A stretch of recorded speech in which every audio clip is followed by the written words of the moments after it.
अक्सर जेनेटिक्स पढ़ते हुए बच्चे जो हैं हमें कंफ्यूज दिखते हैं। अलग अलग टर्म्स के बीच में बच्चे कंफ्यूज हो जाते हैं कि इनहेरिटेंस क्या है, हेरिडिटी क्या है, what are genes, what are alleles.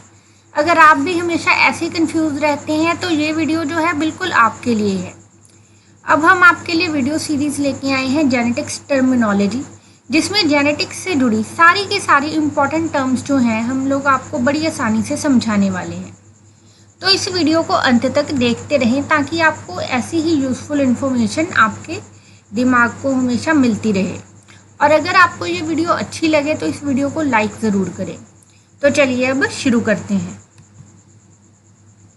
अगर हम लोग जेनेटिक्स पढ़ रहे हैं तो सबसे पहली टर्म जो हम लोग पढ़ेंगे वो है heredity. What is heredity? Heredity होती क्या है? It is the transmission of genetically based characters from parents to offspring. ऐसे कैरेक्टर्स जो हमारे जीन्स पे डिपेंड करें। आप लोग समझ रहे हो ना, ऐसे कैरेक्टर्स जो हमारे जीन्स पे डिपेंड करें, उन कैरेक्टर्स के ट्रांसमिशन का पेरेंट्स से ऑफस्प्रिंग में, इसे बोला जाता है हेरिडिटी। देखिए, हमारी जो बॉडी है उसके बहुत अलग अलग फीचर्स हैं, मॉर्फोलॉजिकल लेवल पे भी और फिजियोलॉजिकल लेवल पे भी। इनमें से कुछ कैरेक्टर ऐसे हैं जो कि हमारे एनवायरनमेंट पे डिपेंड करते हैं। जैसे मान लीजिए कोई पर्सन है, वो बाय बर्थ बहुत ही ज़्यादा फेयर स्किन्ड था, लेकिन वो इतनी ज़्यादा ह्यूमिड एनवायरनमेंट में जाके रहने लग गया कि धीरे धीरे उसकी जो स्किन है, उसकी स्किन का शेड जो है वो डार्कर होता गया। अब यहाँ पे ध्यान रखने वाली बात ये है कि उसका जो जेनेटिकली स्किन कलर था वो फेयर था, लेकिन एनवायरनमेंट की वजह से उस पर जो इफ़ेक्ट पड़ा वो जो है वो जेनेटिक कैरेक्टर नहीं है। तो फेयर स्किन यानी कि जेनेटिक कैरेक्टर अगर पेरेंट्स से चाइल्ड में ट्रांसमिट होता है तो उसे बोला जाता है हेरिडिटी। ये तो बात होगी हेरिडिटी की। अब इनहेरिटेंस क्या होती है? इनहेरिटेंस इस प्रोसेस को बोला जाता है, ट्रांसमिशन का जो प्रोसेस हो रहा है, इस प्रोसेस के थ्रू जेनेटिक कैरेक्टर्स जो हैं पेरेंट से चाइल्ड में ट्रांसफ़र हो रहे हैं, उसको बोला जाता है inheritance. So these are the two very simple terms, heredity and inheritance. अब हम बात कर लें वेरिएशंस की। वेरिएशन क्या होती हैं? अब पेरेंट से चाइल्ड में करेक्टर ट्रांसफ़र होते समय उस करेक्टर में जो चेंजेस आ जाते हैं उसको बोला जाता है variation. Okay, so now you have learned 3 terms, heredity, inheritance and variation. Heredity is what? Heredity का मतलब है कि पेरेंट्स के जो जेनेटिक कैरेक्टर हैं, जैसे कि फेयर स्किन, पेरेंट्स के जो जेनेटिक कैरेक्टर हैं जब वो चाइल्ड में ट्रांसफ़र हो जाते हैं और उनके चाइल्ड में भी सेम फीचर्स देखने को मिले तो उसको हम लोग बोल देते हैं हेरिडिटी। और हेरिडिटी का ये जो प्रोसेस है, जिस प्रोसेस के थ्रू हेरिडिटी होती है, कैरेक्टर्स ट्रांसमिट होते हैं पेरेंट्स से ऑफस्प्रिंग में, उसको बोला जाता है इनहेरिटेंस। लेकिन अब अगर कैरेक्टर्स ट्रांसफ़र होते समय थोड़ा सा बीच में कोई ना कोई चेंज आ जाए उस कैरेक्टर में कोई चीज़ चेंज आ जाए, थोड़े से फीचर चेंज हो जाए, तो उसको बोला जाता है variation. So now we are done with the 3 terms.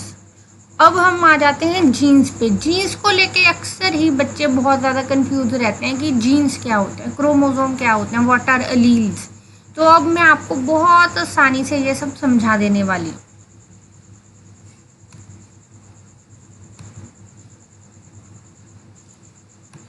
A gene is a basic physical and functional unit of heredity. Genes are made up of DNA. Genes जो हैं, जीन्स के थ्रू ही हेरिडिटी होती है, जीन्स के through ही inheritance होती है।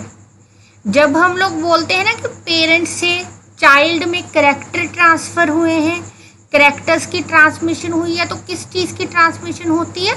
Jeans की। क्यों? क्योंकि जीन्स क्या है? Is a physical unit of heredity. Genes ही वो फिजिकल, वो मटीरियल थिंग है जिनके थ्रू कोई भी कैरेक्टर जो है शो होता है। इसीलिए जब इनहेरिटेंस होती है, कोई कैरेक्टर ट्रांसफ़र होता है पेरेंट्स से चाइल्ड में, तो ऐसी कौन सी फिजिकल चीज़ है जो ट्रांसफ़र होके वो इफेक्ट शो करती है? वो है जीन्स।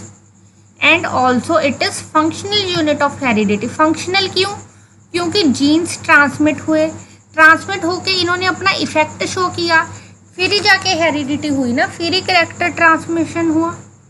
तो जीन्स ही वो एक यूनिट है जो हमारे जेनेटिक फीचर्स के लिए रिस्पॉन्सिबल है, जो हमारे जेनेटिक फीचर्स को एक्सप्रेस करते हैं। अगर आपको और इसको इससे भी सिंपल टर्म में समझना चाहते हो तो genes are the physical unit which express our features.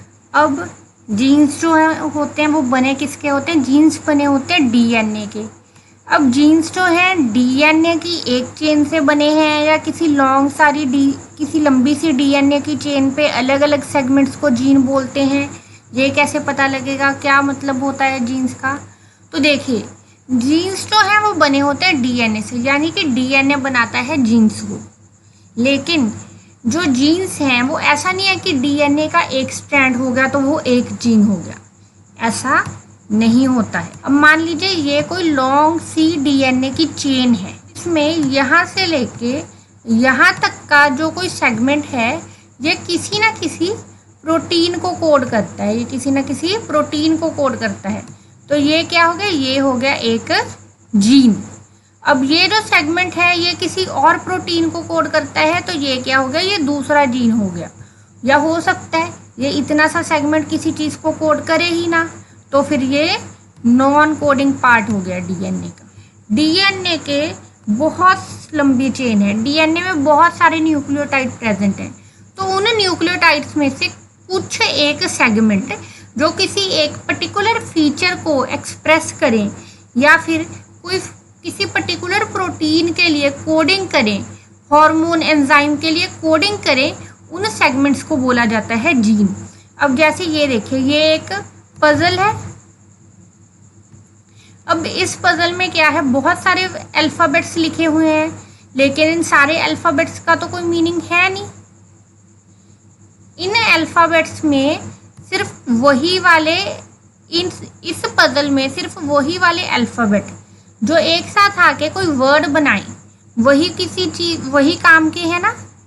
तो सेम ऐसे ही है हमारे जीन्स। सारा का सारा डीएनए अगर हम लोग एक साथ ले लें और उसको एक सिरे से एक इकट्ठा देखते रहें तो फिर वो किसी काम का नहीं।